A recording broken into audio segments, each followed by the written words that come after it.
अल्हम्दुलिल्लाह नहमदुहु व नस्तईनुहु व नस्तगफिरुहु व नुमिनु बिहि व नतवक्कलु अलैहि व नऊज़ु बिल्लाहि मिन शुरूरि अनफुसिना व मिन सय्यिआति अमालिना। दुरूद पाक पढ़ें। अल्लाहुम्मा सल्लि अला सय्यदिना व मौलाना, सारे मिलकर मोहब्बत के साथ अल्लाहुम्मा सल्लि अला सय्यदिना व मौलाना मुहम्मदिन नबिय्यिल उम्मी अल मदारुल बदी बदीउल जमाल कुतुबुल मदार मदारुल आलमीन व अला आलिहि व सहबिहि व बारिक व सल्लिम व सल्लु अलैहि।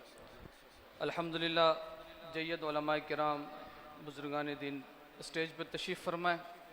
सबसे पहले आप तमाम अहबाब जो यहाँ मौजूद हैं, इस तरह के जो गुलदस्ता होते हैं ना, ये बड़े कम मुयस्सर आते हैं कि ऐसा इदारा जहाँ गुलदस्ता शरीयत भी मौजूद हो और गुलदस्ता तरीक़त भी मौजूद हो, ये देखने को नहीं मिलता।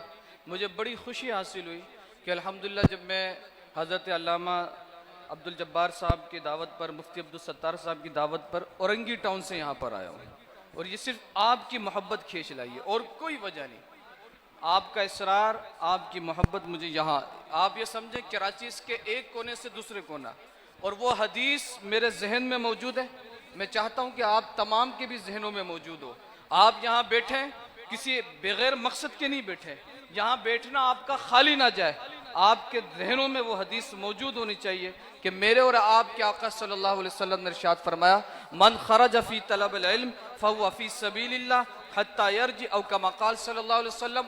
हुजूर फरमाते हैं कि जो शख्स अपने घर से दीन सीखने की नीयत से निकलता है, मैं और आप किस लिए निकले बताएं मुझे आप? उर्स में हाजिर है किस लिए? दीन सीखने की नीयत से ना, दीन सीखने की नीयत से हाजिर है ना। हुजूर फरमा रहे कि जो शख्स दीन सीखने की नीयत से अपने घर से निकलता है, वो अल्लाह की राह में जिहाद करने वाले की तरह है। जरा बोले ना सुभान अल्लाह। वो अल्लाह की राह में जिहाद करने वाले की तरह है जो दीन सीखने की नीयत से निकलता है। और सबसे बड़ी बात, ऐसे इदारे जहां अल्हम्दुलिल्लाह मज़ार भी मौजूद हो, जहां बुजुर्गों का फैज़ भी मिलता हो, जहां सिलसिले की बरक़ात भी हो, बड़े कम है। क्यों? क्योंकि हम वो लोग हैं, ये बात याद रखिएगा, हमारे बुजुर्गों ने इरशाद फरमाया, शेख अब्दुल कादिर जिलानी रज़ी अल्लाह ताला अन्हु, आप इरशाद फरमाते, मैं उन तलबा की तरफ मुतवज्जे हूँ, मैं उन तलबा की तरफ तवज्जो दिलाना मकसूद करता हूँ कि जो अब दर्स निज़ामी से फारिग हुए, जो ज़ाहिरी उलूम से फारिग हुए। एक तालिब इल्म शेख अब्दुल कादिर जिलानी के पास आ गया, हुजूर गौसे आज़म की बारगाह में आ गया, कहने लगा हुजूर दर्स निज़ामी से तो मैं फारिग हो गया हूँ, आज हमारा जो सबसे बड़ा मसला बन गया है ना, शरीयत का इल्म हमारे पास होता है, लेकिन फिर भी मेंबरों से फसाद के अलावा और कुछ नजर नहीं आ रहा होता। हम लोगों की तरबियत उस तरह से नहीं कर पा रहे होते, उसकी वजह सिर्फ और सिर्फ ये कि तज़किया नफ्स नहीं हासिल होता हमें। ये बात याद रखिएगा, माजरत, तज़किया नफ्स हासिल नहीं होता जब तक आप किसी दरवेश के कदमों में नहीं बैठते। मौलवी हरगिज न शुद्ध मौलाए रूम ता गुलाम शमशुद्दीन तबरेज़ी न शुद्ध, हाँ, ता गुलाम शमशुद्दीन तबरेज़ी न शुद्ध। अल्लाह कुरान के अंदर हुजूर के जो आसाफ बयान फरमाता है, वो क्या फरमाता है? वयुअल्लिमुल किताबा वल हिक्मा वयुज़क्कीहिम। जब तक तज़किया नफ्स नहीं होता ना, तो बंदा फिर फसाद पैदा करता है, उसको समझ नहीं आती कि मुझे कब क्या बात करनी है। हुजूर गौसे आज़म रज़ी अल्लाह ताला अन्हु इरशाद फरमाते हैं, ये उन तुलबा की तरफ मैं मुतवज्जे हूँ जो अभी फारिग हुए हैं ज़ाहिरी इल्म से। आप फरमाते हैं, बच्चे जब आप दर्स निज़ामी से फारिग हो, जब आप शरीयत के ज़ाहिरी उलूम से फारिग हो, तो आपको चाहिए कि डायरेक्ट मेंबर पे ना बैठे, डायरेक्ट मेंबर पे सवार ना हो, बल्कि किसी दरवेश के कदमों में बैठे, वो आपका मैं खत्म करे, आपको फनाइयत के दर्जे पे लेकर आए। जब आप फना होंगे फिर वो आपको इजाजत दे, तो फिर मेंबर पे सवार हो, फिर मेंबर पे बैठे। फिर होगा क्या कि लोग आपके वाज से मुसलमान हो रहे होंगे। हमारे वाज से लोग मुसलमान कम, काफिर ज्यादा होते हैं। माजरत, हो सकता है मेरी बात बड़ी कड़वी लग रही हो, हाँ बड़ी कड़वी लग रही हो। हम लोगों को मुसलमान कम, काफिर करने में ज्यादा लगे होते हैं, इधर उधर की बात करने में ज्यादा लगे होते हैं। आज ऐसे इदारों की हमें जरूरत है। मुबारकबाद पेश करता हूं मैं हजरत अल्लामा मौलाना मुफ्ती अब्दुल जब्बार साहब, मुफ्ती अब्दुल सत्तार साहब को, कि अल्लाह करीम ने इनसे ये काम लिया, और जो लोग इनके बाजू हैं, जो इनके साथ किसी तरह से ताउन करते हैं, अल्लाह उन्हें भी दोनों जहां की बरकत अता फरमाए। ये उर्स की महफिल है यार, ये कोई आम महफिलें नहीं होती। ये बरक़ात और समरात जमा करने के मकसूद है। ये ज़ाहिरी और रूहानी, आप ये समझे, बरकतें अल्लाह तबारक व तआला इन आरास की महफिलों में अता फरमाता है। ये हमारे बुजुर्गों को तरीक़ेकार रहा। आज कौम इस हवाले से परेशान होती है कि यार ये उर्स किधर लिखा है, ये कुरान में अल्लाह वालों की ताकतें किधर हैं। आपको तो पता ही नहीं कि कुरान में अल्लाह ने अल्लाह वालों का क्या इख्तियार बयान किया। आज अगर कोई मज़ार से किसी को बे औलाद को औलाद मिल जाए तो लोगों के पेट में दर्द शुरू हो जाता है। कोई जाके ये कह रहे या हजरत या अल्लाह इनके सदके हमें कुछ अता कर दे, तो लोग कहते हैं ये यहाँ पे खड़े होकर दुआ भी कोई मांगनी चाहिए। कोई हम जैसा फकीर, हम जैसा दरवेश माथे लगा के चूम ले मजार को तो फिर परेशानी हो जाती है। यार है तो मुफ्ती साहब, है तो शेखुल हदीस, है तो अल्लामा साहब, है तो तखस्सुस पढ़ाने वाले, है तो दौरा हदीस पढ़ाने वाले, लेकिन इनको इतनी समझ नहीं आई कि ये मजार पे जाके बादब खड़ो के अपना माथा लगा रहा है। ये कोई आम बारगाह है? ओ मेरे भाई, उर्स ये इन लोगों की अजीम बारगाह होती है कि जब बंदा अपना आप इनकी बारगाह में पेश करता है ना, तो अल्लाह ज़ाहिरी नेमत भी अता फरमाता है और बातिनी नेमत भी अता फरमाता है। ये उर्स उन बरकतों का मजमुआ है। आज हम समझ नहीं सके, बादब बानसीब, बेअदब बेनसीब।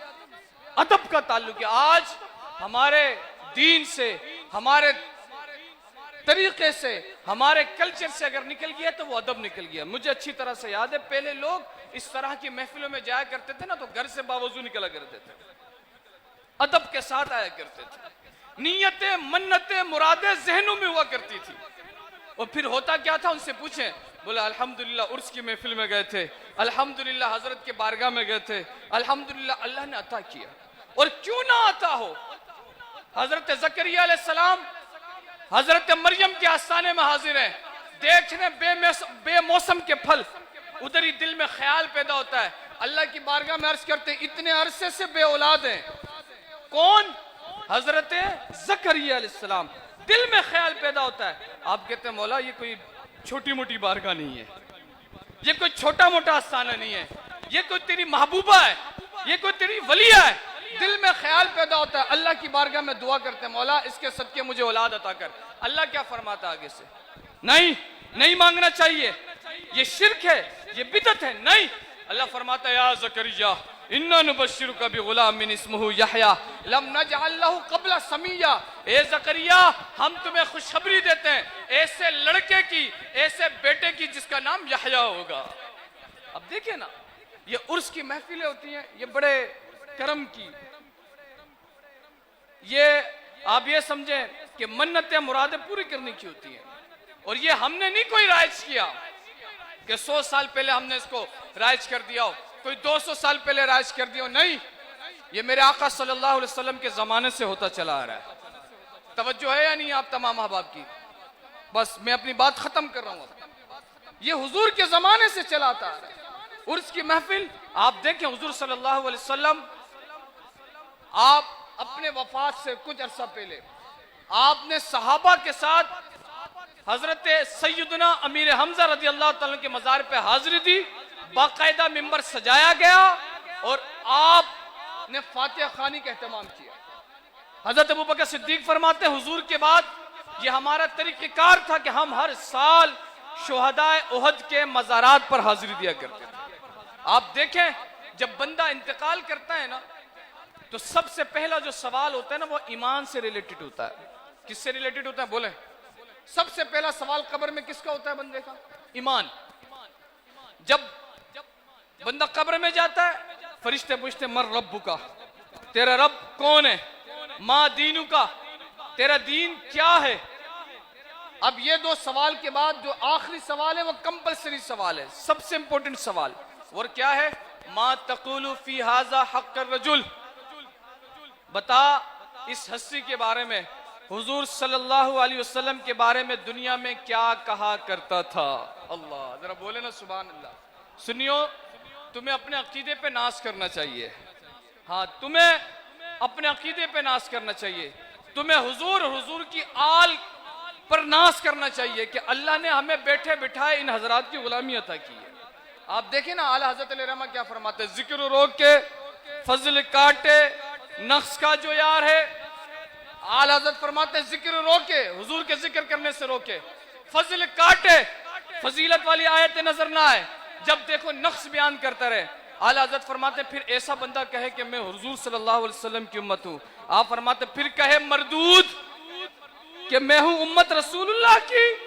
नहीं नहीं, जो हुजूर की उम्मत होती है ना, जो हुजूर का गुलाम होता है, वो ये नहीं कहता ये नहीं हो सकता, ये नहीं हो सकता, बल्कि उसके जबान से तो ये जारी होता है सबसे आला व आला हमारा नबी, सबसे बाला व आला हमारा नबी, अपने मौला का प्यारा हमारा नबी, दोनों आलम का दूल्हा हमारा नबी। कौन देता है देने को मुंह चाहिए, देने वाला है सच्चा। जो हुजूर का गुलाम होता है ना, वो कहता है जमीनो जमा तुम्हारे लिए, चुनीनो चुना तुम्हारे लिए, दहन में जबा तुम्हारे लिए, उठे भी वहां तुम्हारे लिए, है जिस्म में जान तुम्हारे लिए। अब जब बंदा अकीदा उसका ठीक होता है, दुनिया में अकीदा ठीक होता है उसका, अब जिसका अकीदा ही ऐसा हो जो बताने जैसा ना हो, जो बंदा आंख बंद करके सोचे, जो कहे नहीं हुजूर को तो ये नहीं बोलना चाहिए, नहीं नहीं ये नहीं कहना चाहिए, या रसूलुल्लाह नहीं बोलना चाहिए, ये नहीं पता था, वो नहीं पता था, ये शिर्क है, ये बिदअत है। मैं कहता हूँ जरा आंख बंद करें यार। कोई जालिम आदमी होता है ना, कोई हुकूमत का जिम्मेदार, आप समझते हैं कि he is very corrupted person, लेकिन जब वो सामने होते ना तो माशाल्लाह बड़े हाजी साहब हैं, इससे नेक आदमी तो मैंने दुनिया में कोई नहीं देखा। दिल अंदर से बोल रहा होता है इससे बड़ा जानी कोई नहीं है, इससे बड़ा चोर कोई नहीं है, इससे बड़ा करप्टेड कोई नहीं है। ये दुनियादार आदमी दुनियादार की बात कर रहा है, लेकिन मेरे हुजूर की जात तो वह कि कोई ए भी कोई नहीं। वह अहसनु मिनका लम तरक़्क़तु ऐनी, सुभान अल्लाह सुभान अल्लाह, मा अजमला का मा अहसन का मा अकमल का, और कितने मेहर अली कितने तेरी सना गुस्ताख किया, कितने जालड़िया। हुजूर की बारगाह तो बड़ी बारगाह है। अब जिसका जैसा अकीदा, जबान उसकी मर्जी से नहीं चलेगी। जैसा नजरिया 2025 में होगा, जैसा नजरिया 2008 में होगा, जैसा नजरिया 1990 में होगा, जबान ऑटोमेटिकली वही नजरिया बयान कर रहा होगा। कुर्बान जाए अल्हम्दुलिल्लाह, आला हजरत के चाहने वाले नजरिया क्या बयान किया, मुस्तफा जाने रहमत पे लाखों सलाम, और मुझसे खिदमत के कुदसी कहें हाँ रज़ा। अब ये चलेगा, जब ये नजरिया बयान किया जाएगा उसके बाद फरिश्ते क्या कहेंगे? ऐसे सो जा जैसे पहली रात की दुल्हन सोती है। नम का नौमतुल उरूस, आ गए उरूस पे। ये उर्स का जो लफ्ज है ना, ये हदीस से साबित है। अब शादीशुदा अफराद जानते हैं कि पहली रात की दुल्हन सोती नहीं बल्कि दूल्हे का इंतजार कर रही होती है, और इसके हकीकी रब की रिजा पे जिंदगी गुजारने वाला, हुजूर की रिजा पे जिंदगी गुजारने वाला, वो इस बात पर इंतजार कर रहा होगा कि हुजूर का दीदार हो और अपने सर हुजूर के कदमों में रखो। शेख अब्दुल हक मोहद्दिस से देलवी ने नहीं फरमाया, जब से मैंने ये सुना है कि कब्र में हुजूर की जियारत होगी, पता नहीं मौत कहां चले गई, दिल करता है अभी मरूं, कब्र में जाऊं और हुजूर का दीदार करूं। तो ये आम बंदे की मौत की बात है, लेकिन जब अल्लाह का वली कोई इंतकाल करता है तो वो रात शादी की रात होती है, वो उर्स की रात होती है, वो बरकतें समेटने की रात होती है, और अल्लाह उनके सदके बरकत अता फरमाता है। बस अल्लाह मेरी हाजिरी को कबूल फरमाए, जो मेरे बड़े यहाँ तशरीफ फरमाए, अल्लाह इन सबको बरकत अता फरमाए, अल्लाह हम सब की हाजिरी को कबूल फरमाए। अल्लाह तबारक व तआला जो लोग इधर इस जामिया से फारिग हुए, अल्लाह उन्हें भी बरकत अता फरमाए।